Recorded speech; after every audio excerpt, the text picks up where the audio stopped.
Hello, my lovelies. Well, today I've got Steve Wraith with me, and we're going to be having a fascinating talk, which I've wanted to have for a while with Steve about his experience and love of acting.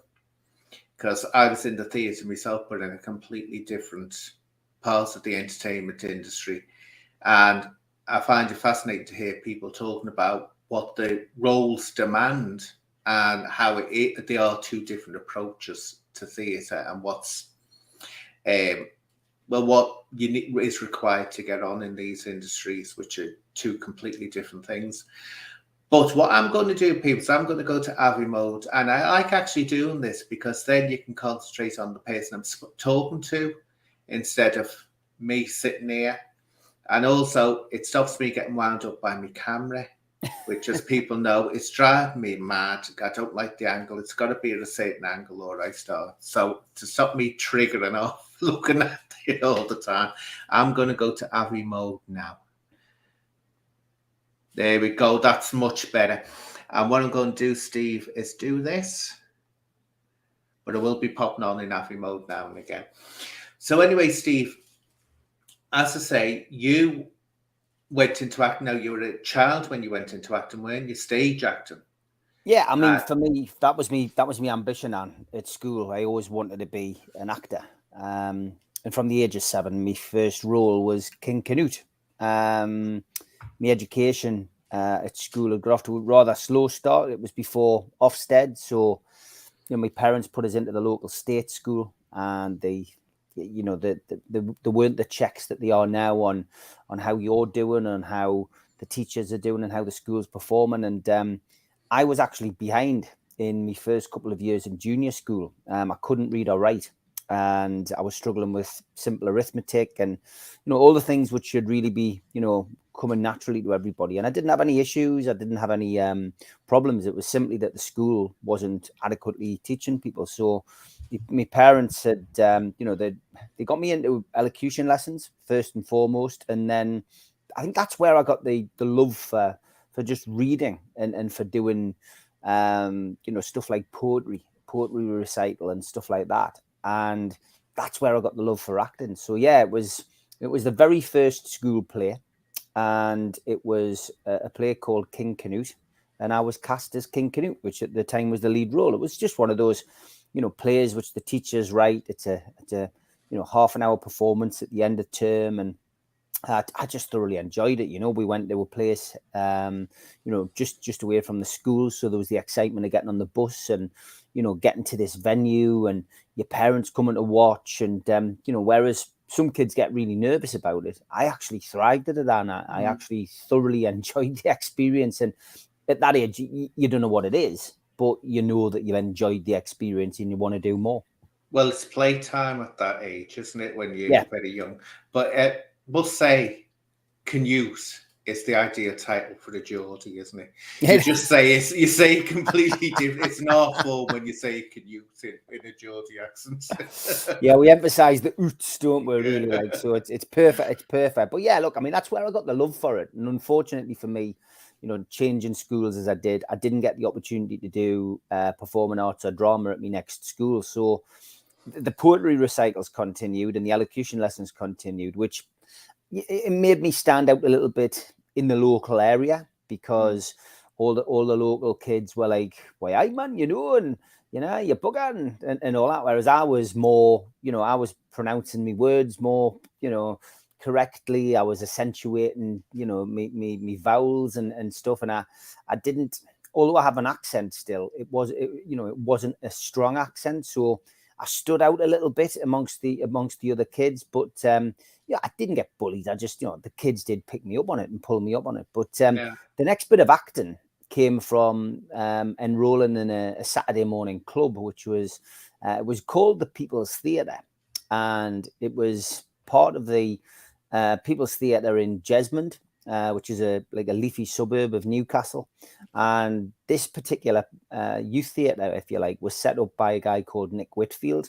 And what he was trying to do was encourage kids to take up drama as a hobby and try to find the next set of actors to come through from the Northeast. Because without a degree of success up here, I guess, and you probably think of, like things like The Likely Lads with James Bolam, or When the Boat Comes In. And, there had been a whole set of successful programs in the 70s, and some really successful actors to come from here. And his idea was to try and find the next generation, and give kids something to do on a Saturday morning. And I enrolled at 11 years of age, and my parents were kind enough to take me over. I mean, I lived in Gateshead at the time, so the geography of that is, you're about 3 miles away from the place. So my mum and dad would have to take me over and then pick me back up.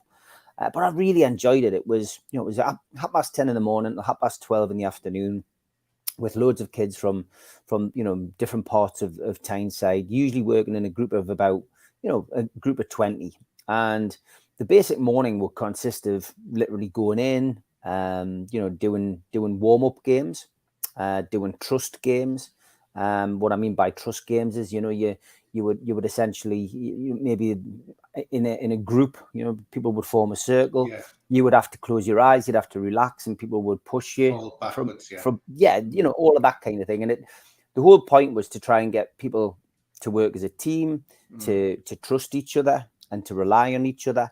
And then you would move on maybe later in the morning to do an improvisation. So you would be given a scene, doctor's waiting room, and then essentially you would have two people start. You're in a doctor's waiting room, action, and you would have to think on the spot of a particularly interesting or funny situation, whatever your dimension was, however you felt.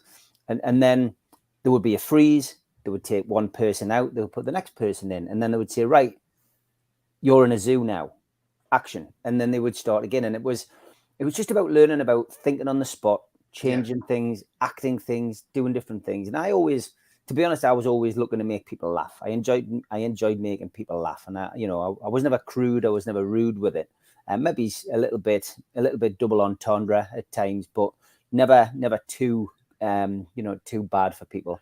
And we just had a laugh, Just to jump in this, because this is what used to fascinate me about actors. No training when actors were doing the training. Yeah. And I can never work it out. I remember saying this when I actually started working in community theatre and the Everyman and all that, because I never wanted to be an actor. I would have made an absolutely terrible actor. I just didn't have those skills. But there used to be this thing, when you were talking about the trust that you'd fall around and all that, I can understand all that, but it used to make them do things that were just set up to see how far they'd humiliate themselves. And I used to be like, why are you doing that? And they said, because it gets the artist ready for any situation that they're asked to do and all that. And I'd say, but they'd make them go outside.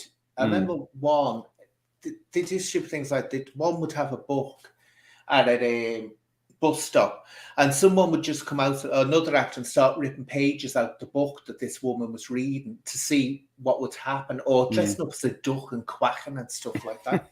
And I used to say, but it's an art form. I said, you're going on the stage. I said, you're going on television. I said, if you're asked to do that and when you've got a job to do it, I said, do it. But I said, why do you have to humiliate yourself? Did you ever come up with that, where you have to do silly things? Yeah, I guess later on, as a kid at the People's Theatre, definitely not. It was, I mean, this is a different atmosphere when you're a child, I think, and they're very careful what they do and how they work with children, even back in the 80s, late 80s, when I was there and when I was a child. But it was, there was none of that. Maybe it's later on when I went, when I went to college years later. But the morning on a Saturday morning at People's Theatre was just really, really good fun, and it was about bonding and getting to know people.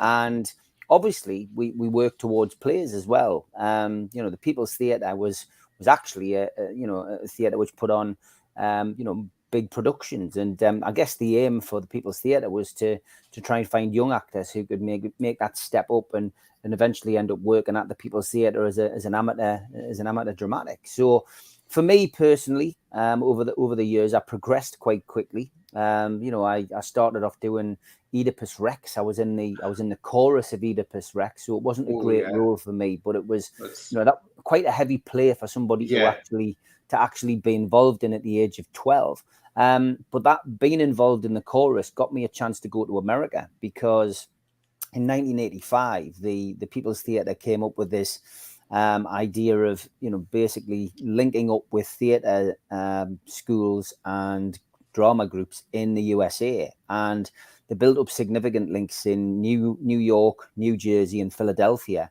to the point where they decided to do a student exchange, and we all had to audition, and I got picked. So at 13 years of age, I was off to America for 3 weeks. Into this brave new world, and my parents paid for it. It was probably a lot of money in those days, but just a fascinating experience to be able to go as part of a 20-strong group. But it was called Project America, and we went out there. And the fact that I didn't have a lead role meant that I had a lot of spare time and a lot of opportunity to enjoy myself out there. But I remember going to New York for the first time and seeing the Twin Towers and the Empire State Building, and of course, the Statue of Liberty, and then going to New Jersey and Philadelphia, and just the different things. Seeing the Liberty Bell in Philadelphia was fascinating, and performing out there was great. We even stayed at one of those American youth camps, which was very strange. It was where a lot of the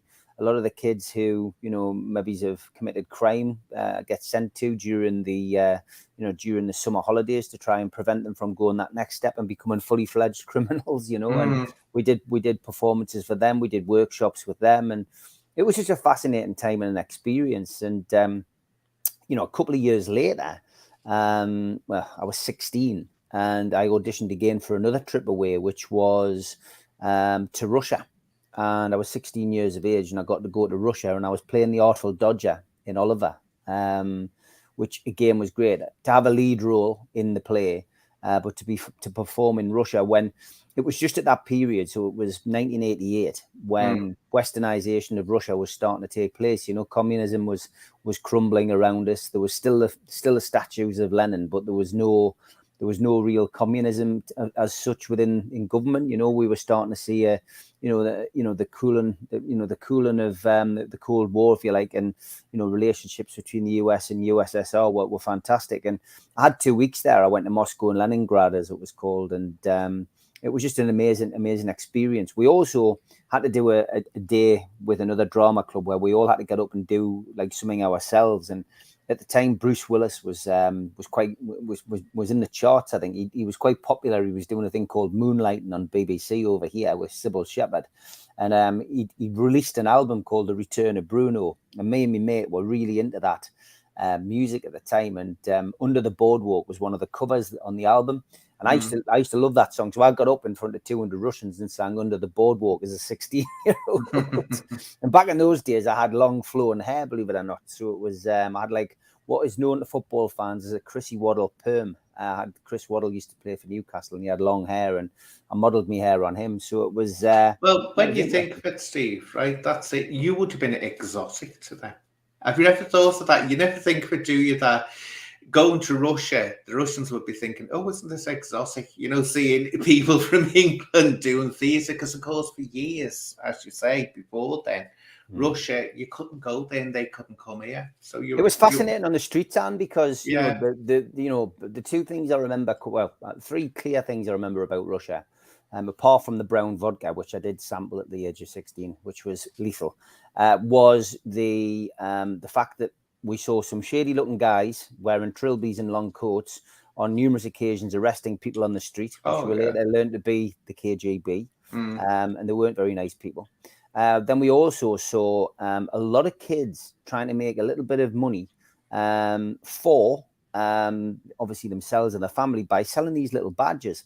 And most of these little Russian badges were of the country's emblem or the flag or whatever. But there was hundreds of these badges, and literally it cost you, a ruble, to buy one. And we were spending a lot of our spare change on these on these badges, which is absolutely, fascinating. The other thing was the sheer lack of houses in Russia at that time. Everybody lived in flats. Yeah. And that to me was strange, because you come from like, the northeast of England where there's houses galore, to suddenly go to somewhere where everybody lives in the flats, and you would go up six floors and there'd be a bar in the flats, and then you go up another 6 floors and there's another bar, and it's a completely different culture. completely different way of living. But Well, that's it. They've opened up amazing to perform there. But lucky that you didn't do the only. Yes, I don't know. It's so bad now, but I remember actors saying if you performed any Shakespeare, and especially if you tried to perform one of the Russian great plays, they'd be there because they thought. I don't know whether people have forgotten about this. At one time, Russia were seriously suggesting that Shakespeare was Russian. They actually seriously. So if you went over, if the Royal Shakespeare, or if anyone went over from England doing Shakespeare, the hypercritical. And there's nothing about the Russians. They don't pretend they like something when they don't.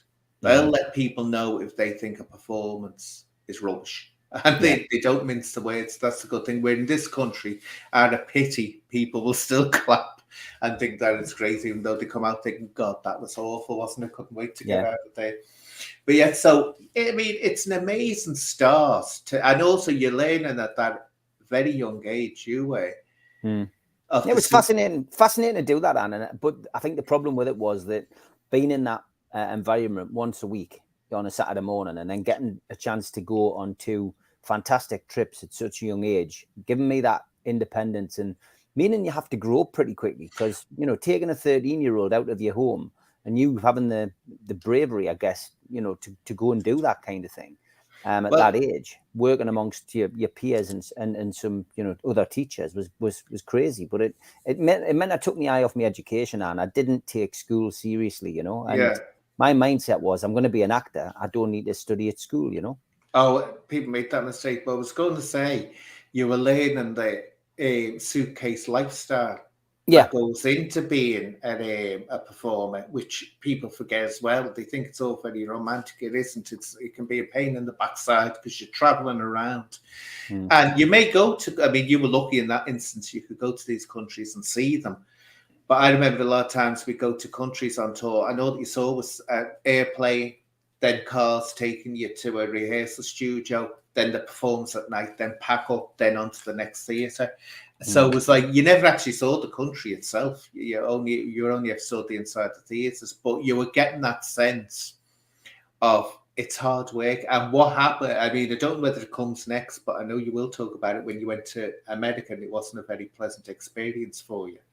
And that's when you suddenly realise the gruel and effort, because people do, and I used to see this, people, I want to be an actor.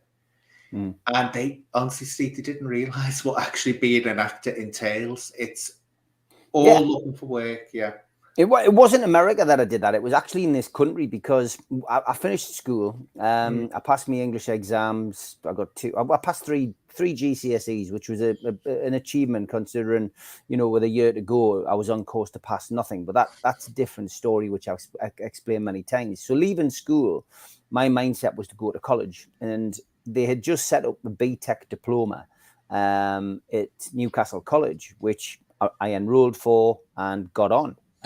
Registered for that course and got onto it. And basically we're based at a place called the Time Theatre on Westcott Road in Newcastle. And, we were in 5 days a week. We, very similar to what we were doing at the People's Theatre. You would go in, you'd do your warm-up session, you would do, you'd have different classes laid out, improvisations, etc. And it was just an amazing experience to work in, work in a theatre. And work in the rehearsal rooms and be working there with new and other people. But because I was a bit older and I was a little bit more, mature or immature, depending on which way you look at it, I was, I messed around a bit. I met a couple of guys who've remained friends, Toby Cooper and Adrian Stones, and we were young, daft, and just, we spent a lot of time encouraging each other to mess about, and it didn't go down too well with the lecturers. But I also found that there was a lot more coursework than I imagined. I thought there was going to be more acting, less paperwork, but they wanted you to do an essay and this, an essay that. And I thought, well, I left school. This isn't what I wanted to do, and I was just, I was quite immature in that score. The performances we did were great. The improvisations we did were great, but the messing around, it did cost us. I was the first person, along with Adrian and Toby, to be suspended from the course. And of course, I found drink, and I found, girls on the course. So from my perspective, it was a little bit of a downward spiral. But coming towards Christmas, we got the opportunity to audition for a pantomime, and oh yes, I did. But we basically got an opportunity. It was for an outside company who'd come in. I won't name them and I won't name the person, but basically they came in, they auditioned us all for the different roles, and I auditioned for the part as the dame. And this was it's a grueling role. It's a hard role. You've got the kids. You've got the kids to entertain. Really, you're the kid's friend in the pantomime. Basically, you're on stage a majority of the time. You've got a lot of costume changes, but I got the part, which was great. I was offered £500, which sounded great at the time, and an equity card, which you needed. An equity card was guaranteeing you that you would be able to work as an actor moving forward, which needed it. Was the holy grail. And my parents were wet behind the ears, didn't know anything about the industry, as was I. I was only 17 at this point, and we agreed to do it. The contract we didn't look at the small print. My parents didn't either, and I ended up doing 50 shows in 3 weeks, just over 3 weeks, which entailed sometimes doing 3 shows a day. And the show ran at 2 hours, 1 hour, one half, 1 hour the second half. But we had to travel to the venues. They were all working men's clubs. We had to then basically load in the set all together. It was a five-man crew, like five-man cast. Sorry, it was 2 girls, 3 guys, and one of the guys was obviously driving, and he was always and also set sound and tech. And we basically doing it as a team. And try doing, loading all this, carrying all these sets in, having to set the sets up, then having to go downstairs, get ready, get on and do a 2-hour performance to the best of your ability, then take the set down, get it back in the car and move on to the next venue. And you're doing 3 working men's clubs where you're working in front of up to 600 kids who are, wanting to, they're chucking sweets at you, they're booing you, they're pulling your costume, because some of these places that the parents aren't bothered. They're just there to have their 5 or 6 Christmas pints, and they're not bothered about you getting hit God knows what. And I just thoroughly hated it. I just didn't enjoy it. By the end of those 50 shows, and I did all 50. I thought, if that's acting, you can stick it up your backside. And I was lucky because I ended up having an opportunity to go and work in the family business, which was the post office that my grandparents had in Gateshead at the time. And literally, because I'd only left school with three GCSEs, and maths wasn't one of them, I was fairly limited as to what I could do. And I just thought, what, I worked in the shop at the weekend, I'll go and learn the post office. So that was it. And for me at that time, the acting dream was over on. Well, Mouse Church has just asked a question here. What was the worst and best dressing room you had? In life, in general, I think the best one I've ever had was when I did Vera, and I did that about 4 or 5 years ago. I played the villain in Vera. It was an episode called Sea Glass, and I played the rogue chef called Big Pete, who was working in the cafe, and instead of paying the illegal immigrants that he had working for him, he was basically paying them in food instead of cash. And I actually got on the set that day, and I had my own trailer.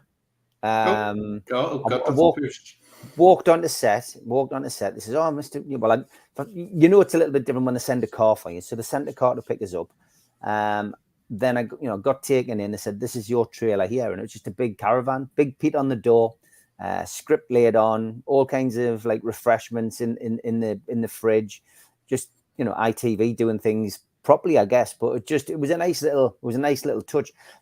That was probably the best dressing room. The worst one, you could take your pick probably on that pantomime tour, I guess, because anybody can tell you, working men's clubs, you don't get a dressing room. You're backstage in the side of the wings with all the rubbish that gets put there from all the other things, like the bingo machine and this, that, and the other. So you could probably take your pick from any of those places. But I'm certainly not a diva. I'm not somebody who makes any demands. I'm not at that level, although my CV's pretty good these days. I'm quite an easy guy to keep happy, as long as I've got somewhere where I can sit and go over my lines or any changes that have been made, that I'm quite happy. But look, it's one of those things, people think you just made the point, and people think it's a it's a great life, and you get treated like a Hollywood A-lister, but the reality is none of us do really.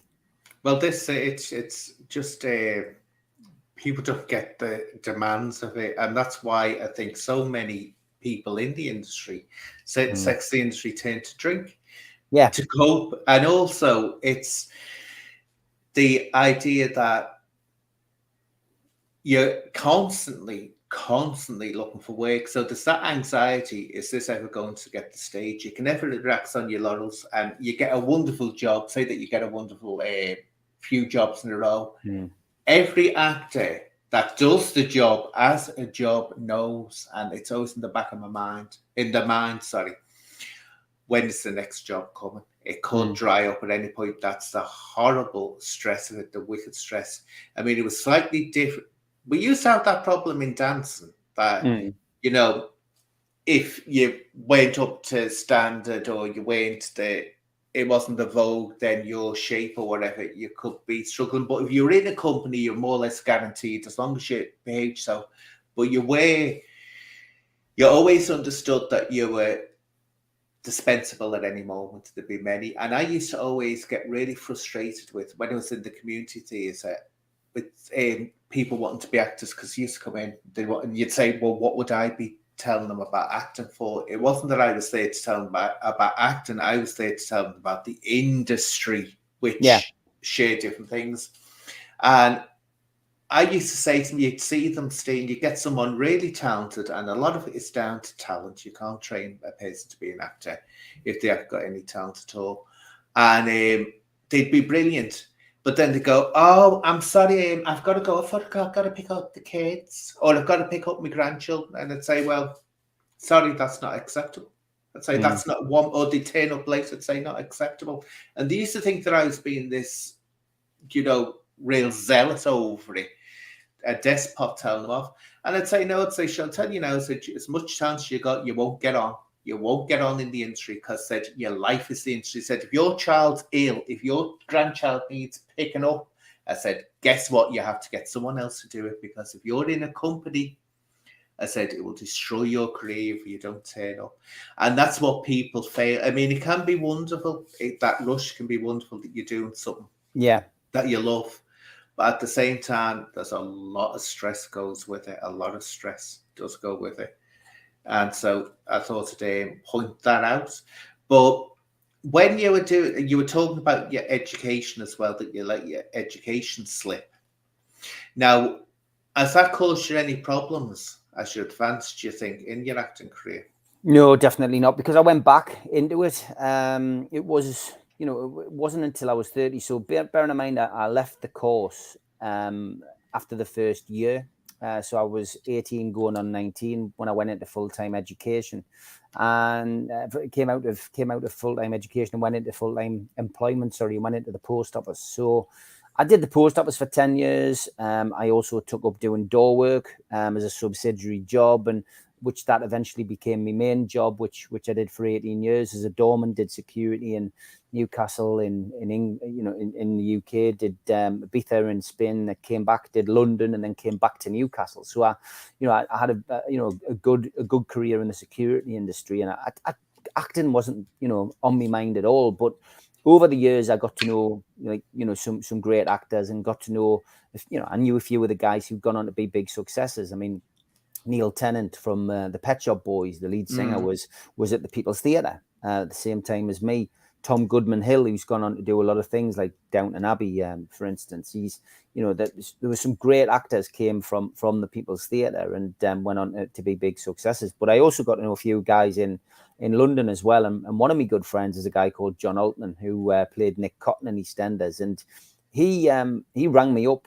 I just turned 30 actually, and he rang me up out of the blue and said he was doing a play by John Godber called Bouncers, and he was going to come up to Newcastle to perform. He said, "Well, I'm performing in the Northeast." He says, "I think it's in Sunderland." He says, "At the Empire," and he said, "But," he says, "I need some accommodation up there." And he says, I'm going to come up and have a look, scope the place out, come up, because I'm up there for a few weeks. And he just thought it'd be good to catch up. He says, "But are you still doing the door?" And I went, yeah. And he goes, "Well, could I come up and do a couple of shifts on the door with you? Just hang around, watch what you like, what you do, so I can pick up the feel of being a doorman and, and what the job entails. And I went, yeah, of course. Of course, my boss was over the moon because he's getting like an A-class celebrity standing in his venue all night for free. And, I'm getting a chance to, see one of my mates and have a bit time with him for a couple of days while he's up here. And he did that. A couple of months later, he was at the Sunderland Empire for a couple of weeks performing. And we went out for a drink that night. I took my late mother along and took my wife along, and we went along and watched him in the play. He was in the play with two other guys, Nigel Pavaro, who played Terry Duckworth in Coronation Street, and a Geordie actor called Chris Connell, who I knew quite well. We went out for a night out that night, and as the drink flowed, Chris and John were both saying, you should get back into acting, Steve. You'll regret it. You're still young enough, and 30 years of age is no age. You should do it. So, I woke up the next morning. The missus is saying, did you remember that conversation you had with the guys? And I went, yeah. And she said, well, what are you going to do about it? Did you fancy it? And so I rang Chris up, and he said, look, I've got my agent in Newcastle. He says, is setting up an extras agency. He says, like a supporting artist, he says, background artists work. He says, why don't you do that? He says, see if you enjoy being on the set again, working with people and doing stuff. And he says, just network. And that's what I did. I got into extra work. So I went to see this lady in Newcastle. She took me on her books, and the very first job I got wasn't background work. I actually got sent up to a place called the Mitre, which was in Benwell in Newcastle. And anyone who's from Newcastle or the Northeast probably knows that the Mitre was the set of the infamous kids program Biker Grove. And the audition was for a new BBC drama, which originally was called The Night Detective. But eventually, when it did come out, it was called 55 Degrees North.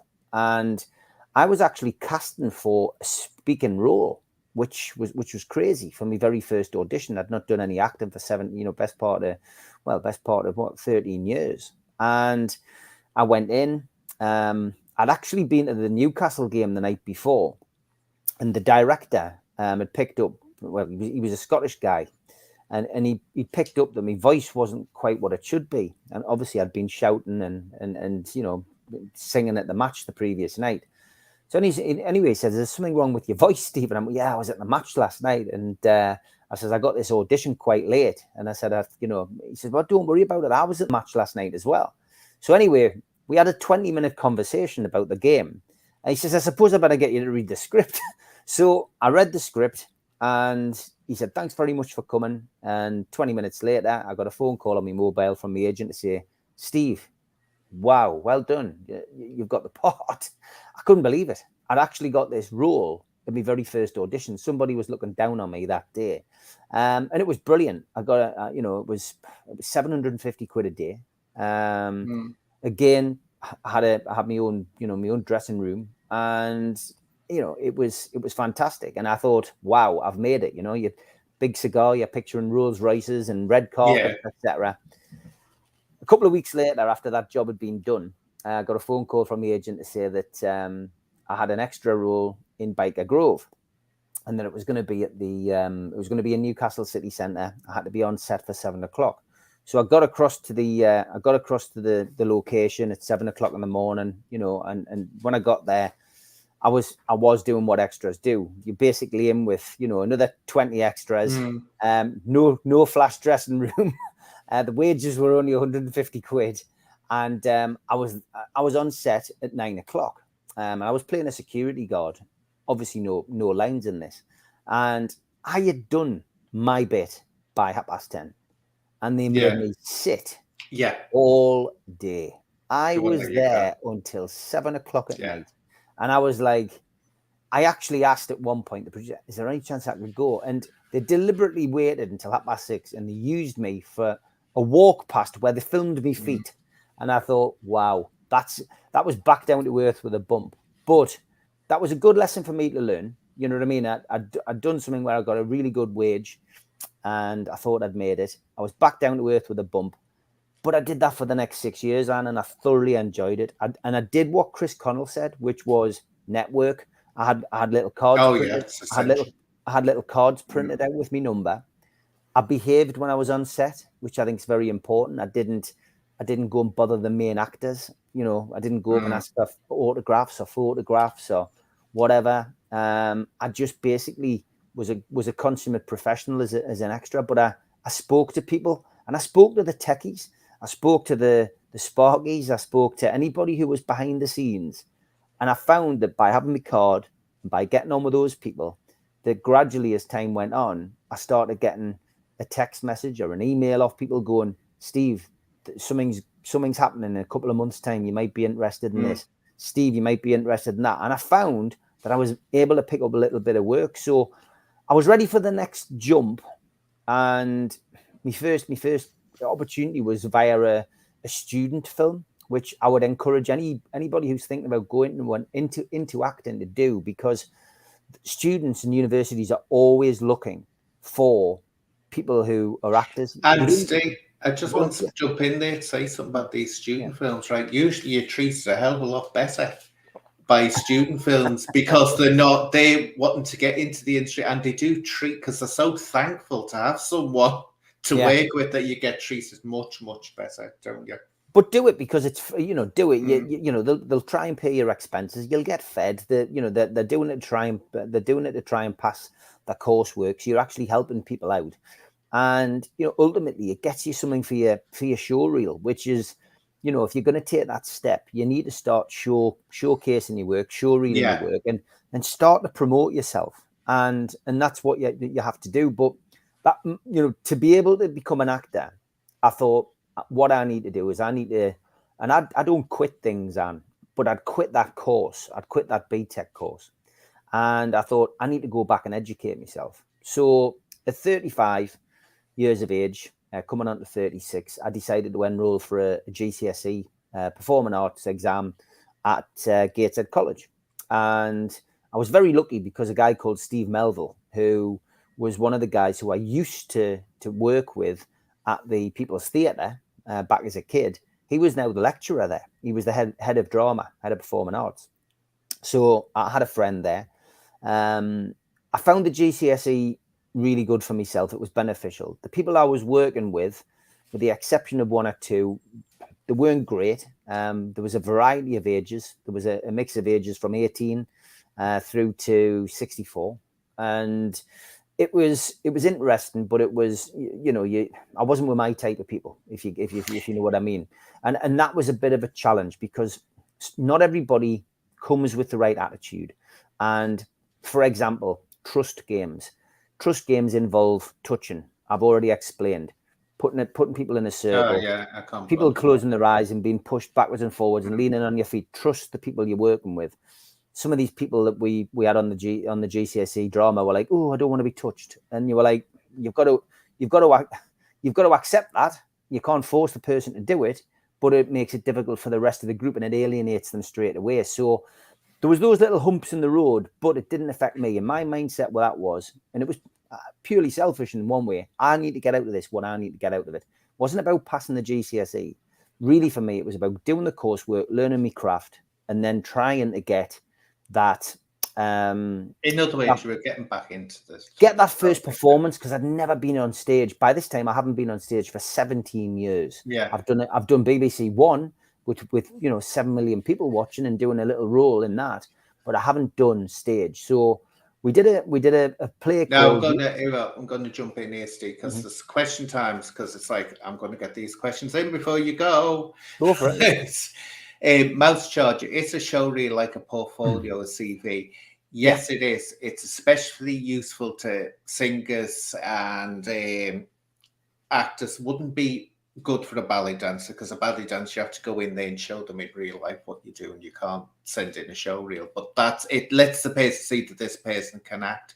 Also, what I wanted to ask Steve, the difference between stage acting and TV and film acting, which one do you prefer? Because they're two completely different, or three completely different ways of acting, aren't they? How you have to If I want to feel alive and I want to test myself and I want to scare the living daylights out of myself, then I'll do stage acting. If I want an easy life where I can make money and build up my CV and do what I'm doing, it's got to be TV and film. Predominantly film for me. I've done more of film because there's so many independent films that I've featured in now. I think my CV's up to about 24 credits now, but I do enjoy the film work. It's slow, it's repetitive, and it takes a long time to film scenes. But it's different acting, isn't it? See, so you say this is what I look out for as well, what I call eyebrow acting. I can always tell when someone's been trained or they know how to work with the camera. Yeah. If you watch their eyebrows and their eyebrows are, when they're talking, suddenly go into shocked mode with their eyebrows going up and down. That one that used to be in EastEnders, she's a very good looking actress. And she did, was it Love Actually or something? She did something wrong. But her eyebrows would raise up to her on her forehead, and you think she's doing that horrible eyebrow acting. On the stage, you don't notice that. On a camera, it looks obvious.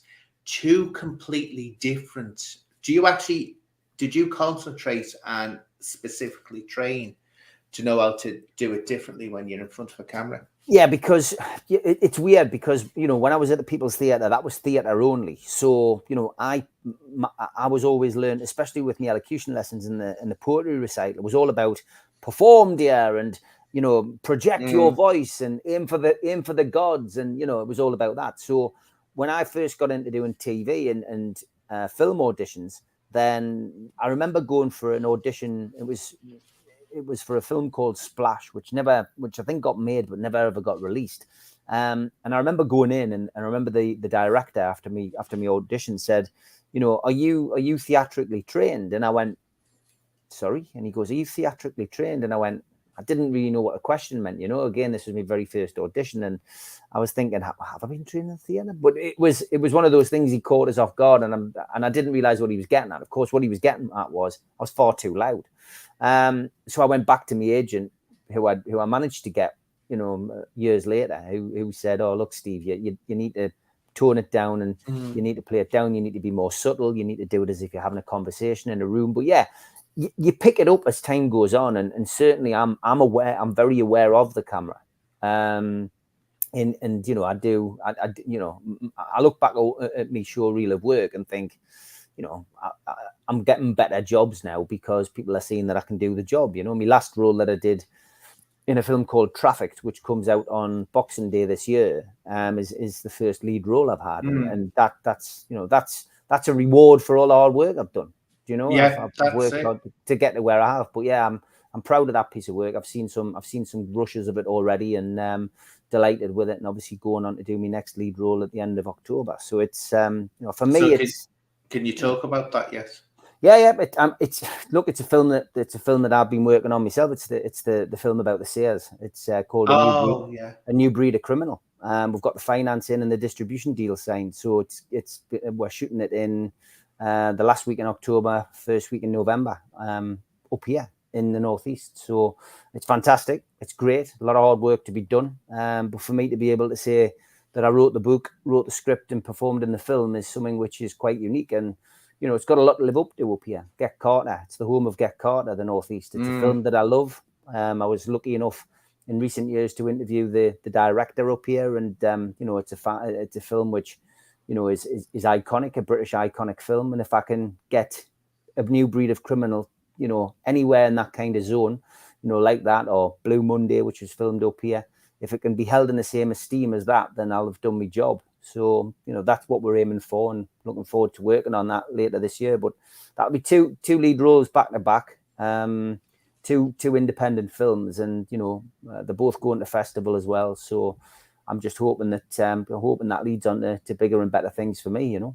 Yeah, well, that's it. You just keep on going, and that's all you can do is keep on going and not stopping. Because of course, if you stop, that's what will ensure that your career totally dries up. But in regard to your commitment to your acting, where do you see yourself going in? Let's say if I was to give you a span of 10 years, what would you be concentrating on? What are the roles you'd like? What areas would you like to go into?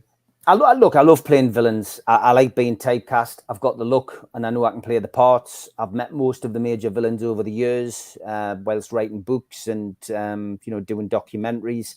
I've got other things in the pipeline which I can't speak about. There's another film script which was done 3 years ago. I own the rights to the film and the story, and that will come out when the person passes away.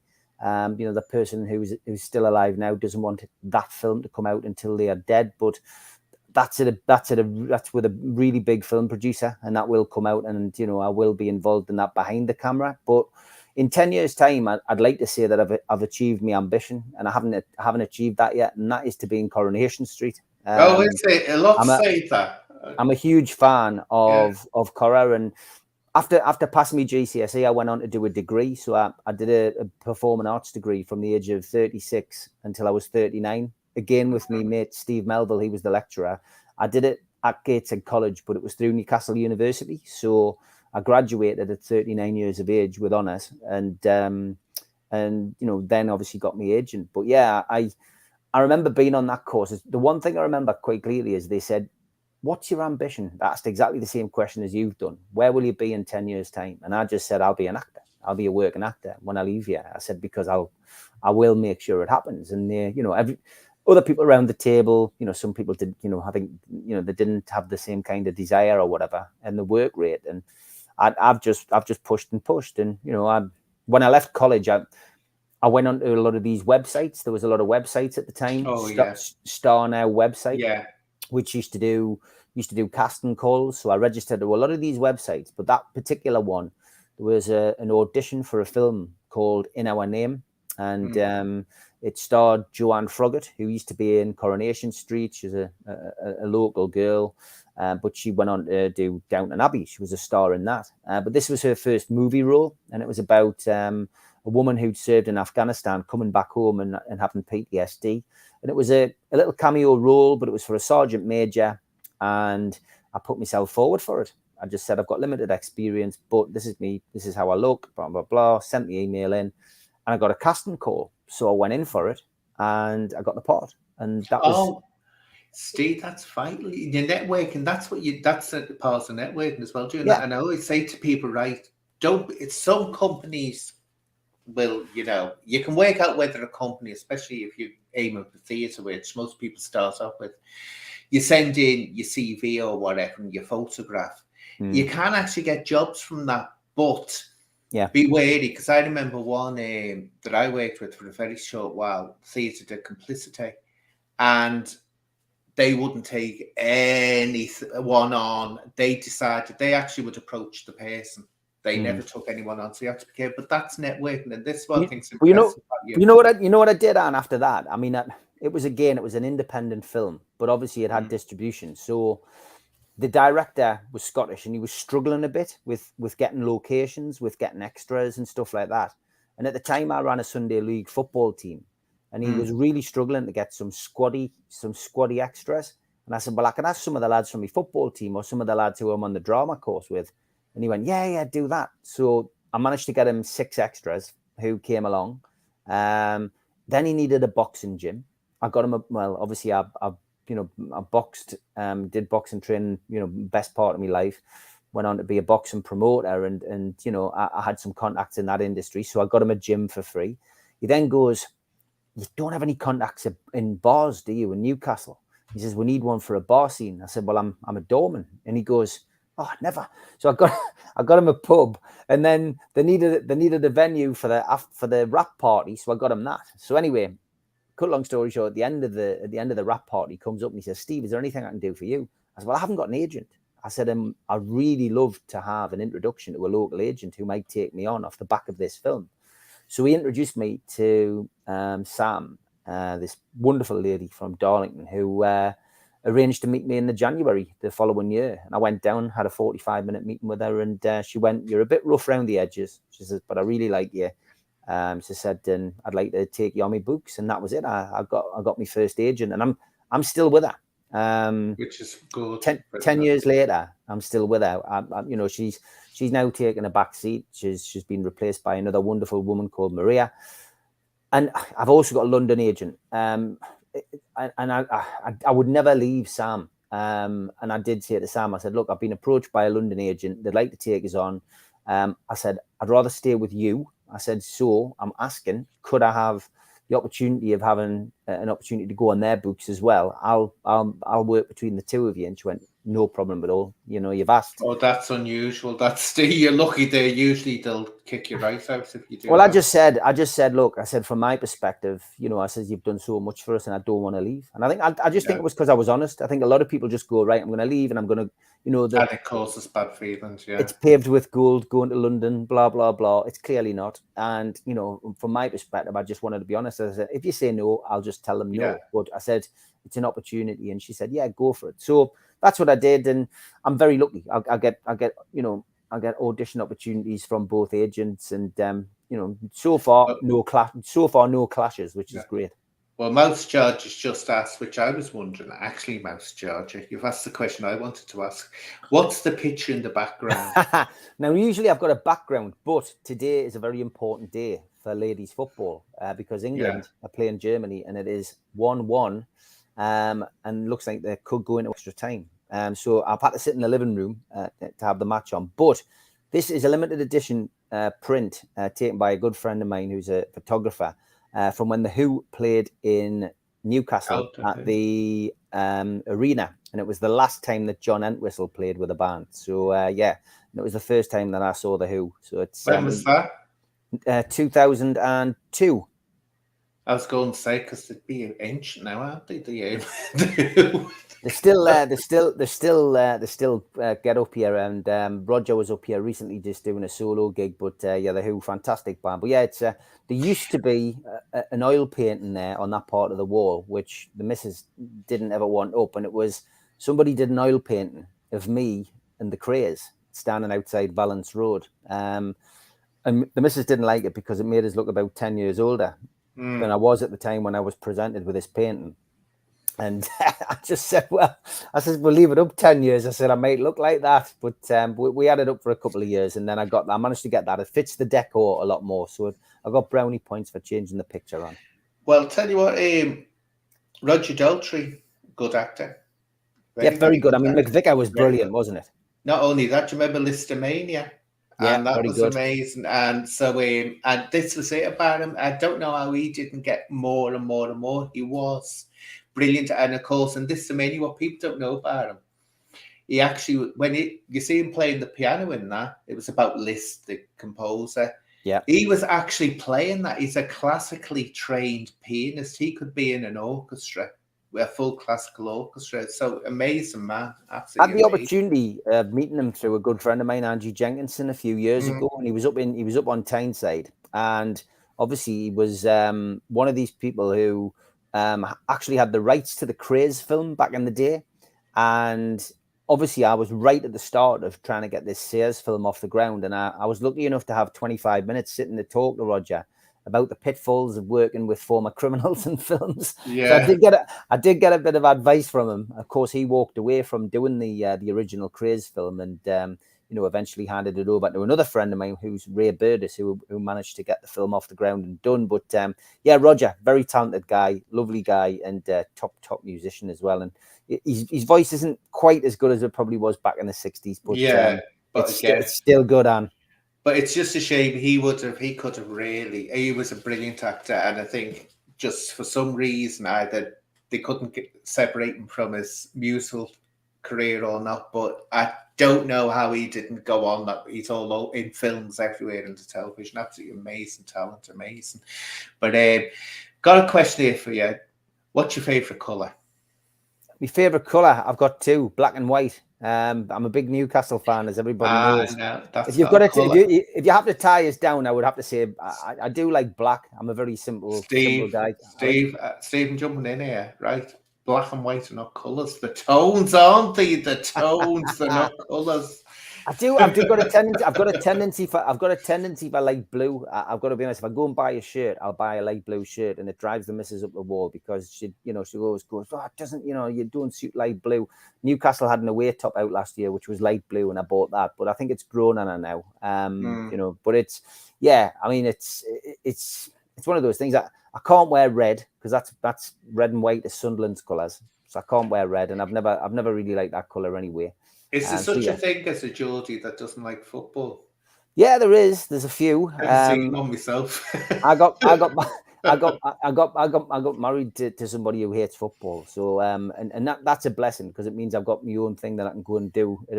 Whenever I need to go and do it. Go and watch Newcastle, go and shout and ball at the players if I need to. Not that I need to do that much these days. But yeah, there's plenty of Geordies who don't like football, but it is a bit of a religion up here, Anne. Yeah, no, it's like that in Liverpool. You get it, Everton or Liverpool, and I'm like, that's people ask to come. Oh, who are you into? You red or blue? And it's like neither. And you say, oh, it's like a shock to them. You don't. It's not that I don't like it. I was just say I went to one. I remember my papa took me to the Liverpool game years ago, and I enjoyed it when I was a kid. But that's about it. I never seemed to hear about football after that. But yeah, fascinating. Anyway, we're coming up to the time because you've got to be off at 7, haven't you? Yeah, I can probably do another 10 minutes, Anne. So brilliant. Now, what I want you to do is I want you to start because I sort of cut you off at one point, didn't you, when you were talking about your career development? So I'm going to leave the next 10 minutes for you to talk about what's important to you and what you want to get over there about your career and the highlights and ups and downs and any advice you can give. I think that's essentially important, the advice you can give to anyone that's thinking about going into acting. Yeah, I mean, look, hard work is what you have to put into anything in life. Nothing comes for free, and you've got to take the knocks, I guess. But from doing the GCSE, as I mentioned earlier, then going in to do the degree, it cost us money. It cost me $3,000 a year to do that. I was lucky. I was doing 35 hours a week as a doorman.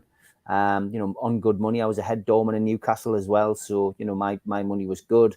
I had a supportive family, which meant that, when I was doing my coursework and I just had my first child at the time, having a supportive family is very important as well. And not taking the mick, not burning the candle at both ends as well, because otherwise, you've got to take your family responsibilities and your parental responsibilities seriously. So it's finding the balance between your work life and your home life and your the education as well that I was doing at the time. Get out of it what you want to get out of it. I mean, you've got to get out your comfort zone, which is the hard part when you go and do a degree. Somebody asked earlier in the chat, I think, about could I sing? I can sing. I'm not 100% confident as I am as an actor, but I've got more confident over the years. Bizarrely, I think karaoke's helped that because give us a karaoke night and I'll be there and I'll do it and I'll get up and do Elvis. I'll do The House of the Rising Sun by the Animals. I'll do Madness, all the songs which you're comfortable with. And I'll give it a go, songs which I'm maybe not comfortable with, but I'm not afraid to make a fool of myself doing karaoke. And I don't need a drink to do it either, which is the difference. But I think dance I found hard, or movement as it was called when I went to college. I'm 6'2" at the time when I was working the doors. I was about 17 stone, and I wasn't light on my feet, and I was uncomfortable with it. But the lecturers got us out of that. They made us, I didn't block it. I didn't stop it and say I'm not doing that. The 16, 17-year-old Steve would have definitely done that. I know he would have. But the 36, 37-year-old Steve didn't. So I embraced it. I did it. I gave it my best shot. But when it came to the options in the final year of the course, I dropped that like a sack of hot potatoes and, just concentrated on like the things that I wanted to concentrate on, which was great. So it was good. It gives you, the degree also gives us an opportunity to study the craft as it's called, method acting and Stanislavski and all of that kind of stuff. But don't get worried about having to learn all of that. It's getting out of it what you feel. Do you know what I mean? And it's your interpretation of it, Which is your favorite style? You just said two, Method and Stanislavski. My favorite actors are no surprise to hear that they're gangster actors. Do you know what I mean? People who could play, criminals, etc. I know he's not everybody's favorite. I loved Richard Burton, and I loved him in Villain, because it was a portrayal of Ronnie Cray. I love Bob Hoskins and The Long Good Friday, because that was based on Freddie Foreman as well, of course, who I've got to know many, over the years. My all-time actor is Robert De Niro. He's just fantastic. Modern day actors, Bryan Cranston, of course, who probably became best known in Breaking Bad. I think he's great. But British actors, probably an obscure one to pick up, and probably somebody who's been a big influence on me is Paul Darrow. And he played Avon in the science fiction program Blake 7 in the 1970s and 80s in the UK. And that was back in the days of audio tapes, when videotapes didn't exist, video players didn't exist. And what I used to do was I used to record the audio of Blake 7. So I would stick my tape recorder next to the TV and I'd record the episode.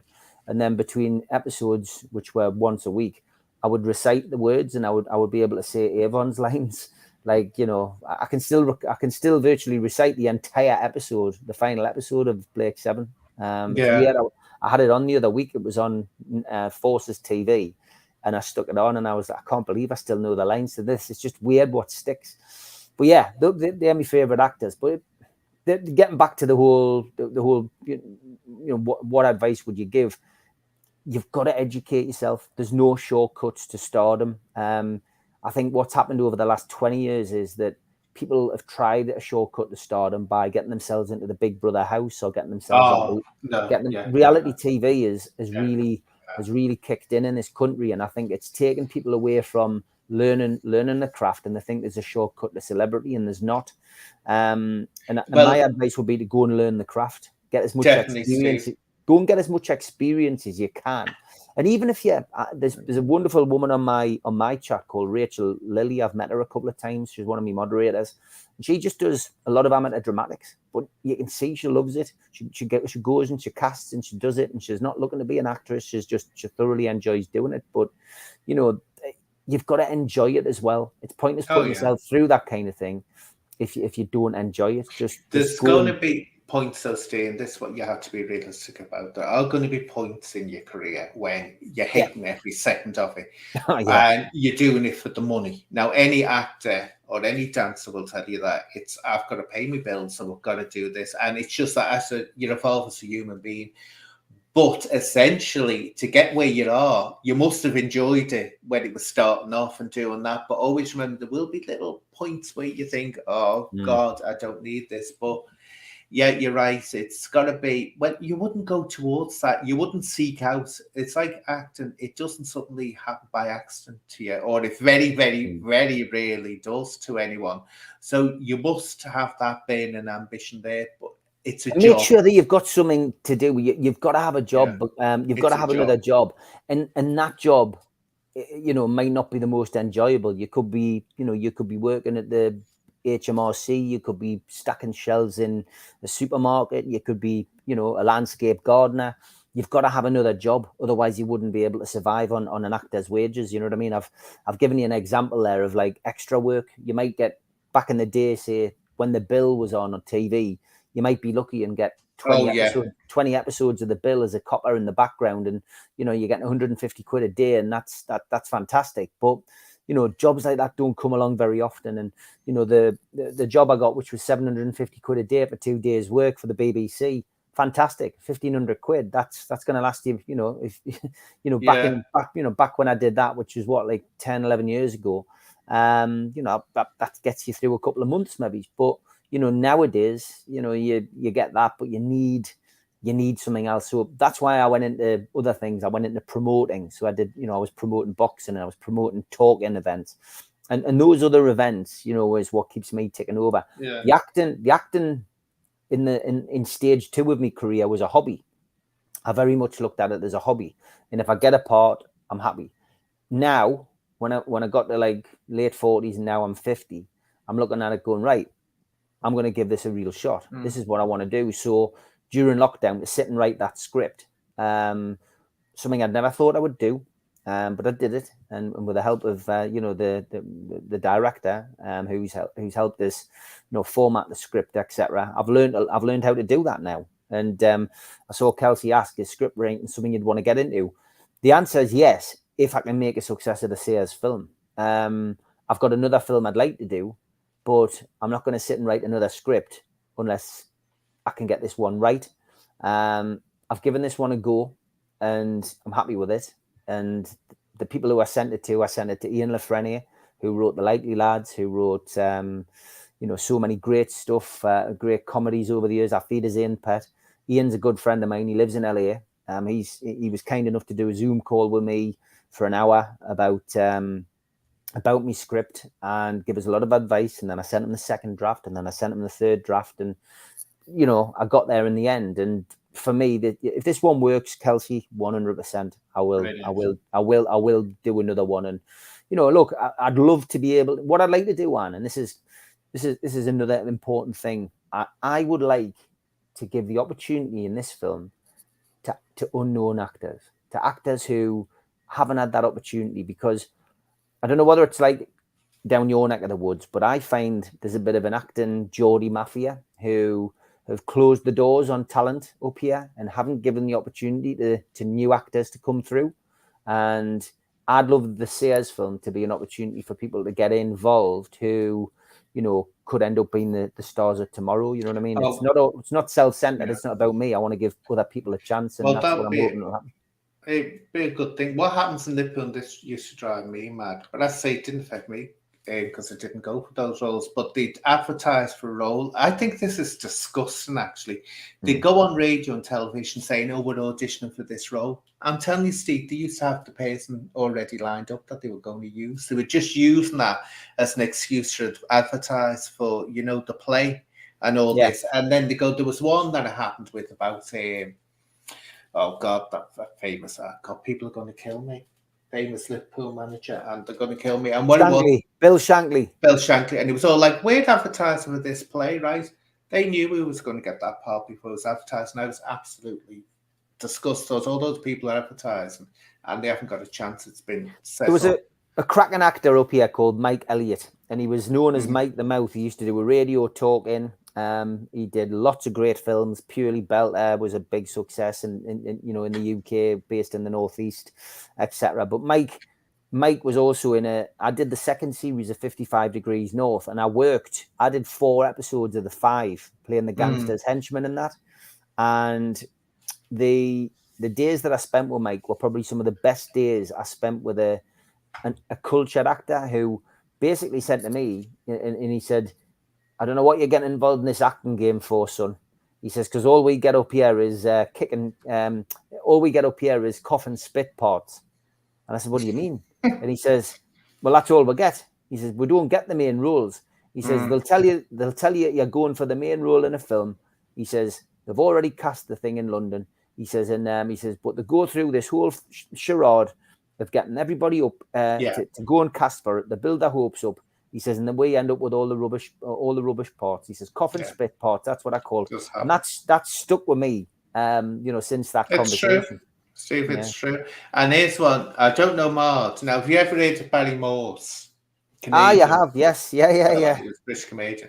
Now, I don't know whether Mart needs glasses or what's going on the streets, but she reckons you look like him.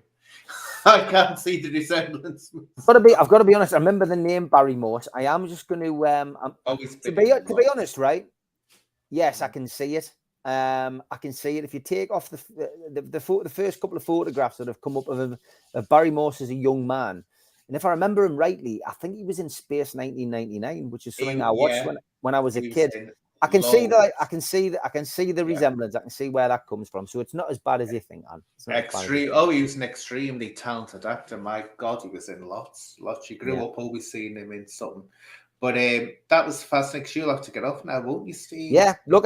Just anybody who's thinking about doing it, do it. Even if you just wanted to get into, amateur dramatics, get along to your local theatre and give it a go. It's it's fascinating. It's interesting. It's and it gives you a buzz, and the adrenaline rush that you get from being on stage and being able to do your lines and then the appreciative applause of the crowd when you come off.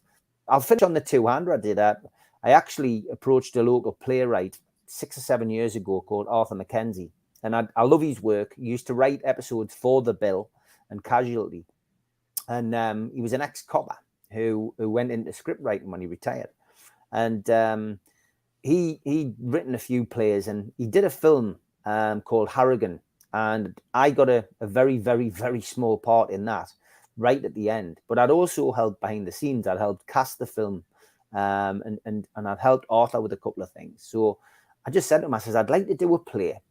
And he says, I've got one in mind. He says, I'm going to write a play about speed dating. He says, and I think you'd be perfect for it. So I had the wonderful pleasure of Arthur Mackenzie writing a play based around me, as an actor, not in my personal life, obviously happily married, but he said it's a comedy, and he says, I think you could do with doing a comedy. So the nuts and bolts of it was about speed dating. But what he didn't tell us was it was a two-hander, which means there's only two people in the play, me and this woman. And it's an hour and a half long. And when I got the script, I couldn't believe it. And I've committed myself to doing this play for this guy, and I don't want to let him down. And I'm literally going through this script going, how on earth am I going to do this? But we got there. And the hardest part was that neither of the characters spoke to each other until the very last scene of the play. So it was monologues, and it was monologues to the audience about you as a person, about why you're speed dating, about why you're telling lies about the person that you are, and how you trick people, and about past relationships, and you're speaking out to the crowd. And it was fantastic. And you know what? I haven't done anything on stage since, acting wise. And if that's the last thing I do, what a great way to go out, because the reviews were brilliant. The experience was, although grueling and at times emotional, because I just, with 2 weeks to go, I just couldn't see how I was going to manage to do this. But as always, you pull it off. Yeah. And we did a wonderful week down at South Shields and thoroughly enjoyed it. But yeah, that was a real experience to do a two-hander. And when I came off on the last performance, Arthur comes up and goes, I've got another play for you, son. And I says, what is it? He goes, it's called My Dad Was in the Force. And I went, right. I says, how many people's in that? He went, just you.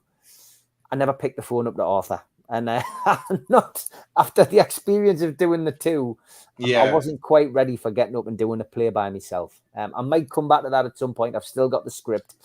But yeah, fascinating. It's fantastic. It's a real buzz. And I think, and you can tell from the interview we've done, it's definitely me passion. Yeah, it is your passion, definitely. That's it, and absolutely fascinating. But when you're doing yourself at casting for your you say it's film. If you need any sexy barmaids, you know where to come, Steve. I'm always ready. I'm always ready. I can just shove a few jumpers up my top, and that's it. I'm ready to go out. Well, I thought we might have ended up doing a bit of Frank Boff and Selena Scott with this football, but it's gone into second half extra time, so we're not going to have to make any announcements. So everybody who was interested in the football can get back and watch England lift the European Cup, hopefully. But Anne, honestly, I know we've talked about doing this for a while, and I've been coping with a few things with my mum and various other things. But I'm glad we came on and did it. Thanks for having us on the channel again, Anne. Oh, thanks for that, Steve. And thank you for everyone for watching, and God bless to everyone. Bye. Thanks, everybody. Now.